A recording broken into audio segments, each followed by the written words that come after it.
आज के इस वीडियो में हम आपको 3 टिप्स देंगे कि जिनकी मदद से आप अपनी स्पीच में पावरफुल वर्ड्स का यूज कर सकते हैं।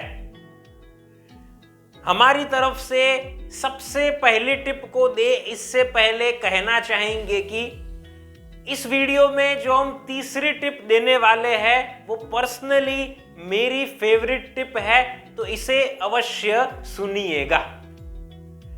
फर्स्ट टिप, आप शब्दों के पर्यायवाची शब्द मतलब कि सिनोनिम्स गूगल पर सर्च कीजिए।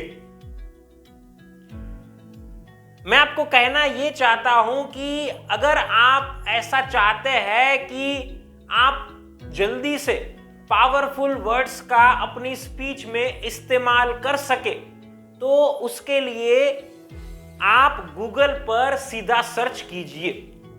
उदाहरण के तौर पर आपको एक स्पीच देनी है, तो उस स्पीच में आप जो वर्ड्स का इस्तेमाल कर रहे हैं उससे आप अगर सेटिस्फाइड नहीं हैं, तो उनके सिनोनिम्स गूगल पर सर्च कीजिए। आपको जो रिजल्ट्स मिलते हैं उनमें से किसी शब्द का इस्तेमाल कीजिए, आपकी स्पीच में पावरफुल वर्ड्स लोगों को लगेंगे। मैं एक उदाहरण देता हूं।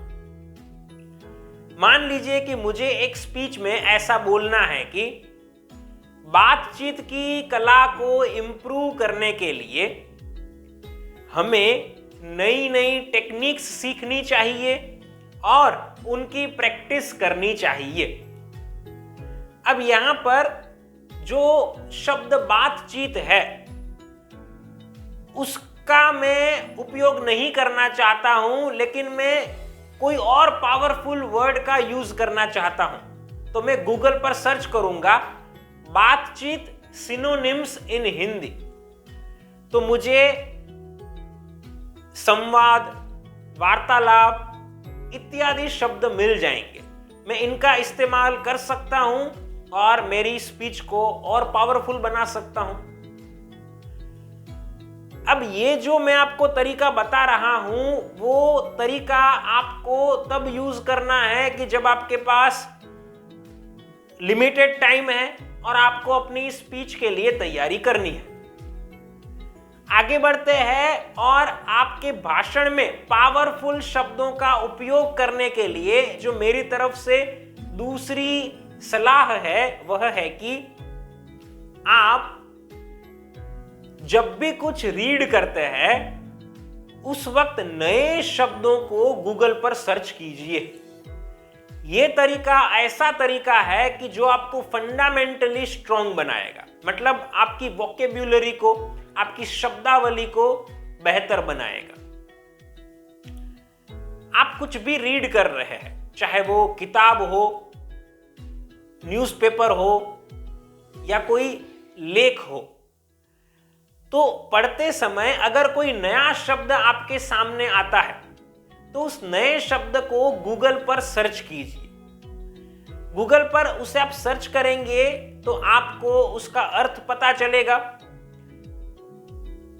उसका एग्जाम्पल सेंटेंस भी हो सकता है कि आपको मिल जाए, कि जिससे आपको क्लैरिटी मिल जाएगी कि वो शब्द की क्या यहां पर अहमियत है, वो शब्द कहां पर यूज किया जा सकता है।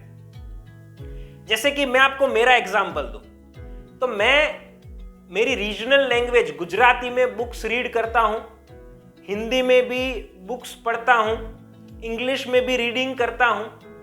तो जब मैं रीड करता हूं उस वक्त कोई नया शब्द मुझे देखने को मिलता है तो सीधा मैं गूगल पर सर्च करता हूं। फॉर एग्जाम्पल कोई वर्ड है ABC, तो मैं सर्च करता हूं ABC मीनिंग, तो सीधा गूगल पर उसका अर्थ आ जाता है। उसका कभी कभार और डिटेल्ड एक्सप्लेनेशन होता है और कभी कभार उसका एग्जाम्पल सेंटेंस भी होता है। अब मुझे क्लैरिटी पूरी मिल गई। मैं कोशिश ये भी करता हूं कि वो शब्द को याद रख लूं, कि जिसके कारण अगली बार किसी ऐसे शब्द का इस्तेमाल करने की मुझे जरूरत पड़े तो वो शब्द मुझे ऑटोमेटिकली याद आए, मुझे गूगल पर सर्च उस वक्त न करना पड़े। तो यहां पर अगर आप गूगल पर सर्च नहीं करना चाहते हैं तो फिर आपको फंडामेंटली स्ट्रांग बनना पड़ेगा और उसके लिए ये तरीका आपको बहुत काम आएगा। अपनी दैनिक लाइफ में आप कुछ भी मार्केट में जाकर पढ़ते हैं, कुछ अपने मोबाइल के अंदर नया रीड करते हैं, मीनिंग नहीं पता है, सीधा गूगल पर सर्च कर लो। इससे भी आपकी वोकेब्युलरी बेहतर बनेगी, आपकी शब्दावली इंप्रूव होगी।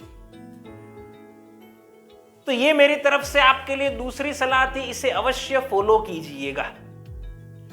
अब भाषण देते समय आपके वर्ड्स को और पावरफुली इस्तेमाल करने के लिए जो तीसरी एडवाइस मेरी तरफ से है वह है कि आप लिसनिंग करें तब सब कुछ इंटरप्रेट करें, इमेजिन करें और याद रखने की कोशिश करें। जब मैं किसी भी व्यक्ति को सुनता हूं तो उनको सुनते समय उनके सभी वर्ड्स को अच्छे से सुनता हूं, उन्हें समझने की कोशिश करता हूं मतलब इंटरप्रेट करने की कोशिश करता हूं।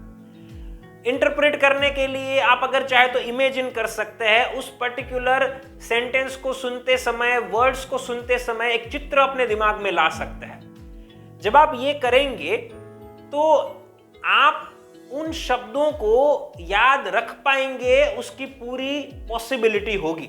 और मैं ये भी कहना चाहूंगा कि ऐसे वर्ड्स को आप जानबूझकर भी याद रखने का प्रयास कीजिए कि जिससे जब इस प्रकार के शब्दों का इस्तेमाल करने की जरूरत पड़े तब आप ऑटोमेटिकली उसको याद कर पाए। मैं एक एग्जांपल देता हूं। रिसेंटली मैंने एक स्पीकर को सुना था, वो एक संत थे। उन्होंने कहा कि गुरु जी की छत्र छाया में हमारा संघ निरंतर उन्नति कर रहा है। तो यहां पर कुछ शब्द जैसे छत्र छाया, उन्नति, ये शब्दों का हम डेली लाइफ में तो इस्तेमाल करते नहीं है। तो मैं जब ये शब्दों को सुन रहा था तो मैंने उनको इंटरप्रेट किए, मतलब उनको मैंने सोचा कि इसका अर्थ क्या होता है, उसको मैंने इमेजिन किए, मेरे दिमाग में उसका चित्र आया और मैंने उनको याद रखने का भी प्रयास किया कि जिसके कारण मैं अगली बार जब इस प्रकार के शब्दों का उपयोग करना चाहूं तब ऑटोमेटिकली मेरे मुंह से निकल जाए। अब आप कहोगे कि इतना सारा करना थोड़ी ना पॉसिबल होता है। पॉसिबल होता है, आपके लिए नया है इसलिए हो सकता है कि आपको ये डिफिकल्ट लगे, लेकिन एक बार अगर हैबिट पड़ जाएगी तो आप इसको बहुत ही फास्ट स्पीड में अपने दिमाग के अंदर प्रोसेस कर पाएंगे। मैं वर्तमान में करता हूं, उस कारण से आपको कह रहा हूं। मैंने बहुत सारे स्पीकर्स को सुनते समय उनके वर्ड्स का वर्तमान में, भूतकाल में इस्तेमाल किया हुआ है। तो मैं कर सकता हूं तो आप भी कर सकते हैं। और ये मैंने जो आपको 3 तरीके बताए, ये 3 तरीके सबसे पावरफुल है। इसके अलावा कोई और पावरफुल तरीका नहीं है कि जिससे आप अपनी शब्दावली को, अपनी वोकेब्युलरी को इंप्रूव कर सकते हैं और स्पीच में पावरफुल वर्ड्स का यूज कर सकते हैं। कोई और तरीका नहीं है, क्योंकि ये मैं मेरे 22 साल के पब्लिक स्पीकिंग के एक्सपीरियंस के ऊपर से आपको बता रहा हूं।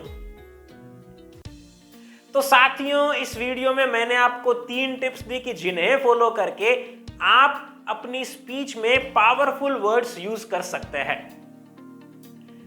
अगर आप एक पावरफुल पब्लिक स्पीकर बनना चाहते हैं तो आप हमारे online live public speaking course को ज्वाइन कर सकते हैं। नीचे दिए गए नंबर के ऊपर आप हमें अभी कॉल कीजिए, मैं आपसे पर्सनली बात करूंगा, आपकी सारी प्रॉब्लम्स और रिक्वायरमेंट्स को सुनूंगा और समझूंगा और आपको पर्सनल ट्रेनिंग देकर एक कॉन्फिडेंट और परफेक्ट पब्लिक स्पीकर बनाऊंगा। फ्रेंड्स, फिर मिलेंगे एक नई वीडियो के साथ। Thank you.